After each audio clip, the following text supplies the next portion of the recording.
What is up, college lacrosse fans? You are watching another episode of the LaxFactor Lacrosse podcast. In this episode, it is our weekday recap and weekend preview show. We're going to talk D3 action. A game was played last night, number 3 York against number 1 Salisbury. Huge game in the D3 landscape. It's actually the only game we're going to recap.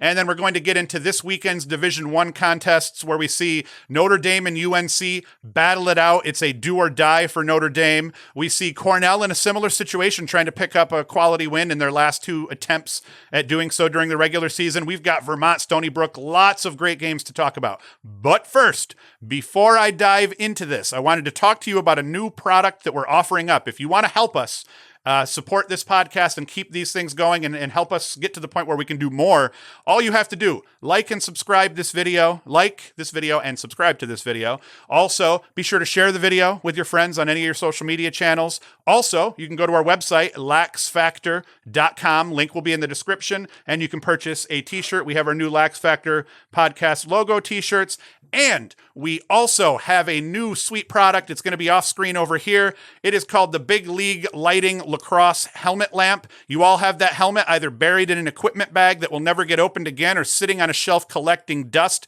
It does not have to be the fate of this beautiful piece of equipment that protected your dome for all of those years. You can now have your favorite lacrosse helmet and stick turned into an LED lamp and turn that non-functional piece of garbage into a dope accessory. I digress. There will be a link in the description. I digress again. Let's get into this.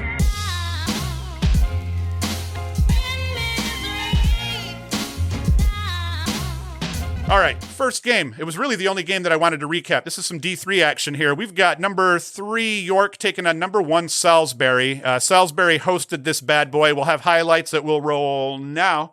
And great game. Salisbury and York, they did battle and they went back and forth early on. York ends up opening it up. Salisbury's goalie, he had a terrible game. Brandon Warren. This isn't the first time he's actually been benched for TJ Ellis, but Warren gets benched again. He has 2 turnovers on clears. That ended up helping York improve their spread in the first half. They benched him immediately. I think there was about 5 to 7 minutes or so left in the first half at the point that this happened.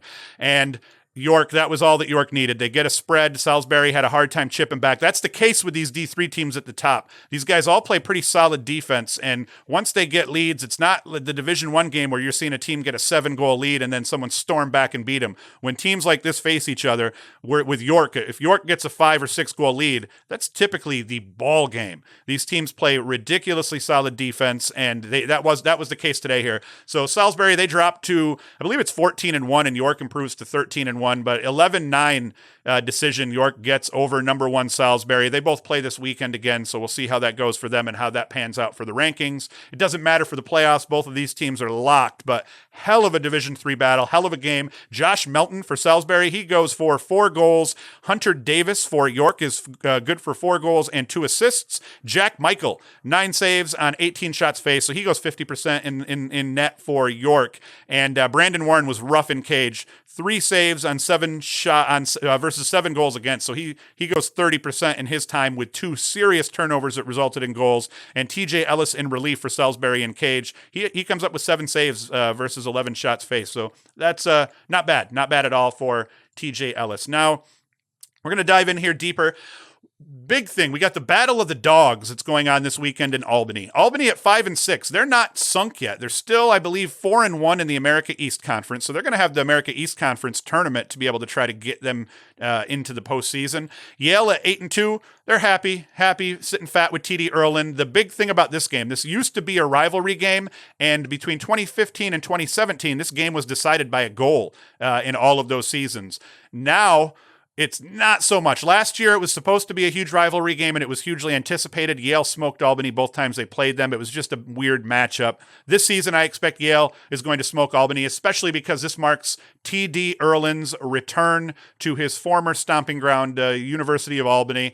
So it'll be a little bit emotional for him. I'm sure he's going to get to high-five some teammates and then do battle with them on the field, but I fully expect that Ierlan is going to absolutely roach his former team just run away, and probably Yale will run away with this in the end. So not a huge important game in terms of the weekend outside of this emotional return for TD Ierlan. He's a great player, great kid, and I wish him the best of luck this weekend in returning, to see how that goes. Hopefully he gets booed. I bet you he's even hoping a little bit that he gets booed by the fans, but I'm sure that between Marr and the Albany players, they're going to give him some big embraces and then do battle with him on the field. Great story. I love TD. I'm not sure that these last two for Cornell are must-win games, and they're playing Brown this weekend. Cornell is at Brown. So, Brown at 5-7, this isn't a quality win if they pick it up, but they need it. It's a huge Ivy League game. They need to pick this win up. But the reality for Cornell, they're sitting at 8-4, and their only true quality win is last weekend against Notre Dame. That's it. They don't have every other quality opponent they've faced pretty much this season they've lost to. So they need to pick this one up, and then they need to win next weekend as well. I believe they play Princeton next weekend. That would probably count as a quality win, especially if Princeton can pull one out this weekend. So Cornell at 8-4. Let's say they drop these two. Cornell doesn't get into the playoffs unless they win the Ivy, and that is a tall task for sure. So Cornell, they need to win this here. Brown's a very formidable team. Offensively, they can put some goals up, and that's been Cornell's weakness, is playing effective defense. So it'll be interesting to see how that one pans out. We get into another one, and this is another big game in terms of these two teams, at least. Delaware hosting Towson. Towson is struggling now, and actually going back, Cornell's win over Towson doesn't look quite as good today as it did when they beat them initially, when Towson was, I believe Towson at the time was still ranked number 1. So Towson has just fallen off. They're now 7-4. Delaware sitting at 10-2. The Blue Hens have quietly had a really good season, albeit they really haven't beat anybody yet, but they have hung with some legitimate teams. Very Penn-like in terms of their losses. They've lost relatively close, and they've lost to teams that arguably you'd say they should lose to, but rattling off 10 wins, that's nothing to ignore here. So Charlie Kitchen and company, they're going to try to get it going against Towson and see if they can't pull out a huge win in that one. And then another small-time conference, but still a big game. We got Vermont and Stony Brook. Vermont 7-4. They're hosting Stony Brook 7-5. And the reason this is big is Stony Brook's 3-1 in the America East Conference. Vermont is 4-1 in the America East Conference, and Albany is 3-1 in the America East Conference. So Stony Brook still has to play Albany and Vermont. They can take this conference with their last two. They literally have the America East regular season in their hands. They win out. Stony Brook does. They beat Vermont this weekend and Albany next. Boom. America East regular season champs. But this is going to be a battle, a game that I'm going to watch, a game that I'm going to pay close attention to, and you should too, because Vermont is legit. And between Ben French, he's got 21 goals, 8 assists on the season. And it's similar for Stony Brook. Tom Hahn, he's been their big cat, 27 goals, 10 assists on the season. So great game. Huge America East Conference regular season implications, playoff and tournament seeding implications. Big game to watch. Make sure you hit that up as you're able.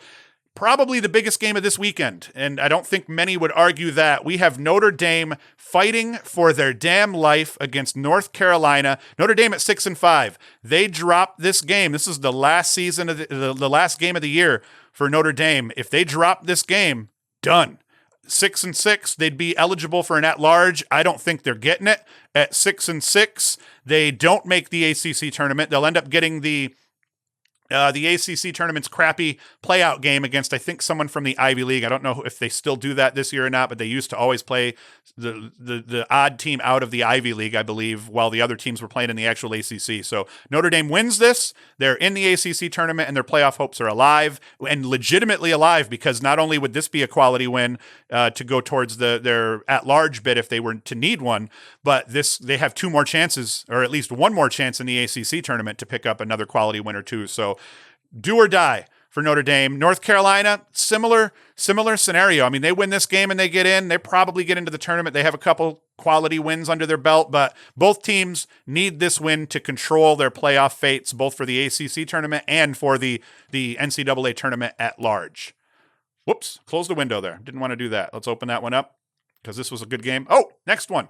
Ohio State, Maryland. Ohio State hosting Maryland in this one. Maryland, both of these teams, I think, are tournament bound unless Ohio State tanks. Maryland at 10-2, Ohio State at 8-2. Ohio State still needs to boost their resume in terms of trying to get quality wins. They need to hang tight with Maryland here. They have snipers from outside that Maryland's going to have to watch, and Trey LeClaire. Jack Jasinski is a dangerous dodger, dangerous off-ball. Jackson Reed, the young gun, 22 goals, 8 assists on the season. Or actually, no, it's Jack Myers, 14 and 15, the young gun. I think Myers is the freshman.